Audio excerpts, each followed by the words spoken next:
In a surprising twist of events, we're confronted with the unsettling case of a former Daytona Beach police officer. The investigators on this case revealed that they found a collection of about 100 pictures and films on Brandon Fox's phone containing child sexual abuse. What's even more disturbing is his active engagement in an online chat room where other users were exchanging more than 3,800 illegal images. I have no excuse for my actions, and I wish that I could stand before you and give you a valid reason. I am here, and what caused my terrible decision. My sister touched on my friends, more importantly the ones that I feel have let down today, but back to back.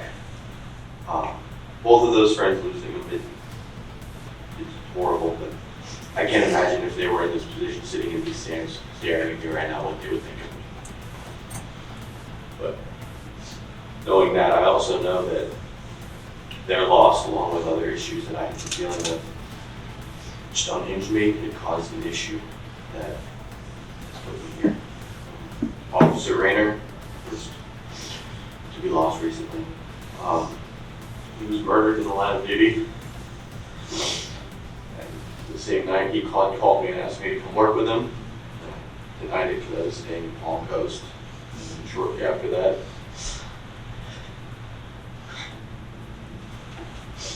I received a phone call from one of our friends that he had been shot and I needed to get to the hospital. So I went 90 miles an hour, 95 the entire way there, following an FHP officer, beating the ambulance to the hospital. And from there, I sat with him every single day. We painted Jason's toenails. We'd sit there and listen to metal music with him. I wanted to stay as close as I could to my best friend because despite all the positivity, I was scared to lose him. And as you know, over 50 days later, Jason succumbed to his injuries. And then directly after that, Officer Erlinson committed suicide. According to testimony from Daytona Beach Police Sergeant Tim Ehrenkoffer, the investigation was started when the National Center for Missing and Exploited Children received a report. This serves as a stark reminder of the ongoing, multifaceted efforts to solve such alarming issues. We did everything. We stayed together. We did not leave each other's side for that entire time. We all gained such a stronger bond than we had already had. After Officer Erlinson took his life, I had received multiple phone calls and I had just gotten off work. I was still sleeping and I missed them. I was awoken by two of my good friends basically breaking into my home to share with me the news that Patrick had committed suicide in a Walmart parking lot, the next city over, so that we wouldn't have to find him. At this point, I was already lost. 2 years prior, I had lost Officer Cabarros from Shores, who I went through fire and EMT together with, who had given me that final push to just go to police academy and follow the dreams that I had had since I was younger. Two officers that I've not only respected with everything I had and looked up to, but loved like brothers, were gone. I felt like I had nothing. My stepfather, the man that had raised me, was diagnosed with a very serious form of prostate colon cancer, and we didn't know if he was going to make that either.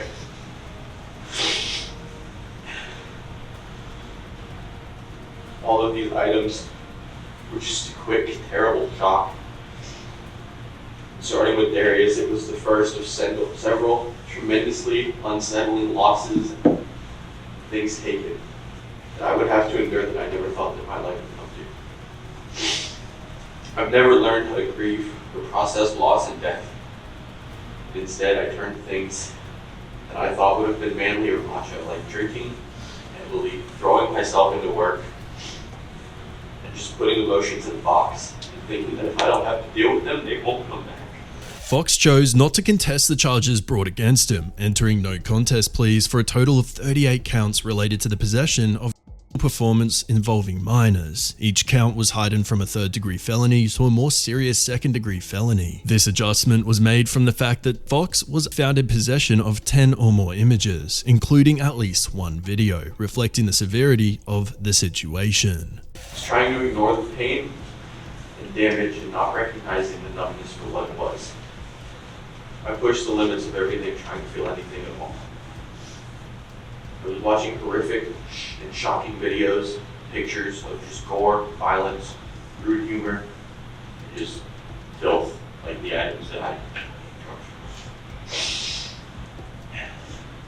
At the time, I didn't think about the harm that went into creating the video, or the fact that these children are being victimized to create these disgusting items. I didn't think about how these things had ruined people's lives and continue to this day to ruin people's lives. It was self-destructive and it was a total disconnect.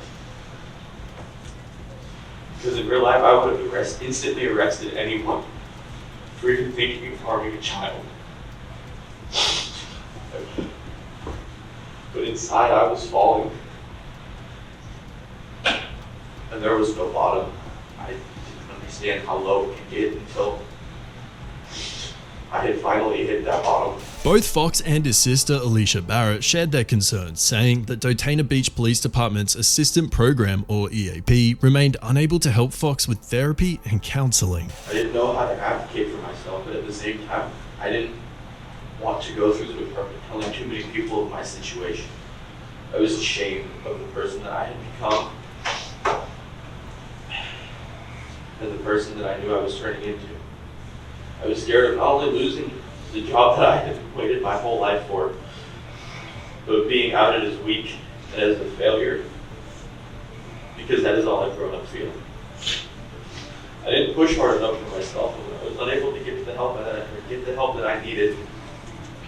I began drinking, isolating, and just gradually shutting off. Your Honor, I'm disgusted by the actions that I have taken, and I will forever have to live with that torture in his soul. I know that I should have handled these items differently and tried to be a part of the solution rather than being a part of the problem. I know that as a police officer I am and I was. No, I'm not an officer anymore. That part of my life is gone, and I understand why, but I am someone who should have been acting to arrest and stop child abuse and child pornography. In my tenure in law enforcement, I have been involved in the arrest of offenders. I should have been part of the solution, not part of the problem. Not only did I not report the images, but I was involved in perpetuating their existence. And that will never happen again. I understand clearly that children are harmed and victimized in the creation of this content that is absolutely disgusting. But I think that it's important for you and everyone else in this room to know and understand that I do not find children sexually attractive. And I am not in any way, shape, or form a offender. Although that is how the public has viewed me from the beginning, I will likely be labeled as one throughout the eyes of the law now. Prior to his arrest, Fox served for a notable tenure of 2 years within the Daytona Beach Police Department ranks. Fox's history added a layer of complexity to the case. Fox stated before getting sentenced that he understood the terrible harm that child abuse causes. I was never harm a child, or anyone for that matter. And I spent the majority of my career trying to go above and beyond and help children and families that have become unfortunate victims of anything from domestic violence to sex crimes to child abuse. I spent my career attempting to help. I stopped less fortunate families with gifts on Christmas because that was what made me happy and that was what I felt I needed to do. Passing out toys, baby food, and child care products to shelters, families on the street, and just generally less fortunate families that we would give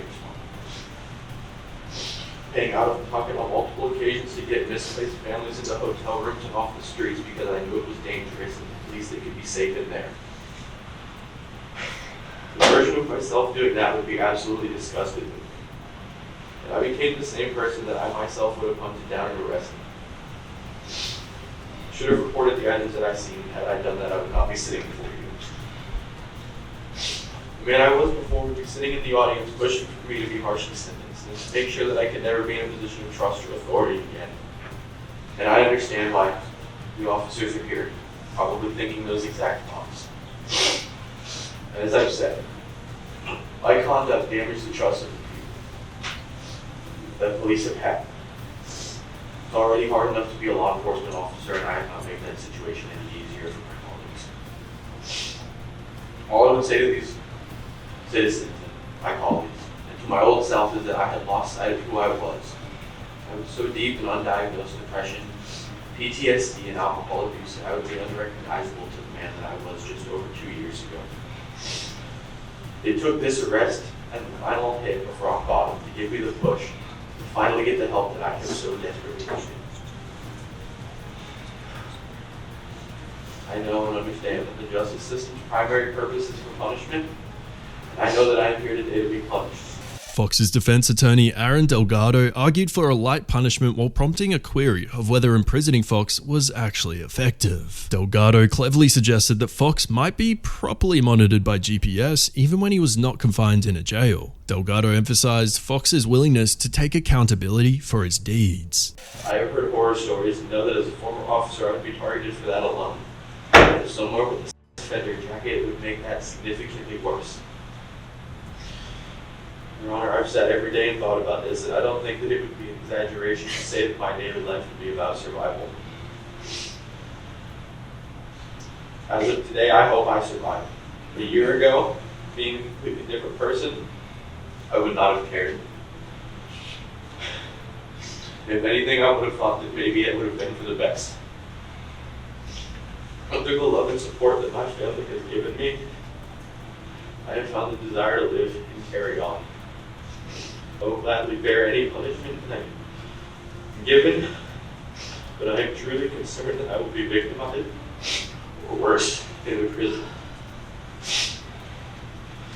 I am terrified to leave my family, knowing that what I have done has destroyed them too. I could not have gotten through this arrest and this last year without them, but I know that my terrible judgment has led me here and that I must now bear the consequences for that. I'm so sorry for any reflection that my actions have on my family or the police department.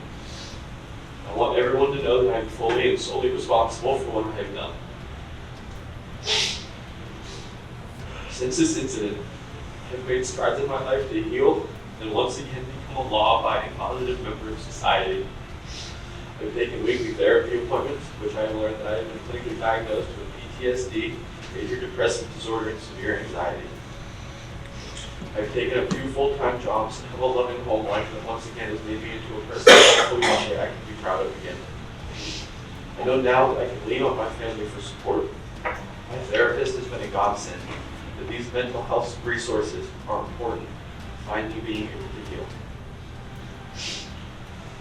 I've began to put in the work to understand and better cope with loss, trauma, and my own mental health attitude and how I react to certain situations. In a pivotal turn of events, Assistant State Attorney Mark Interliccio made a significant decision to waive the minimum sentence. During the proceedings, Interliccio advocated for a lengthy amount of prison time. He also brought up Fox's experience with trauma, placing him among other officers from Daytona Beach Police Department who could have had similar upsetting encounters. I understand, however, that regardless of all this, in the eyes of the community, have been disgusting. From the moment my uniform was physically cut off of my body and I was thrown in jail. I've already been sentenced by a court of the people, and I'm reminded every single day that I will forever be paying for this. I've been forced to move to the complete opposite side of the county because my name, my personal information, and my home address were blasted all over the internet before I had even walked out of jail. My family and I had immediately began getting death threats to our life, and none of us could feel safe in our own home anymore. I'm at the point I can't even drive through the city of Daytona Beach without having anxiety attacks, praying that no one recognizes me. I've lost the career of my dreams that I have worked for since I was a child.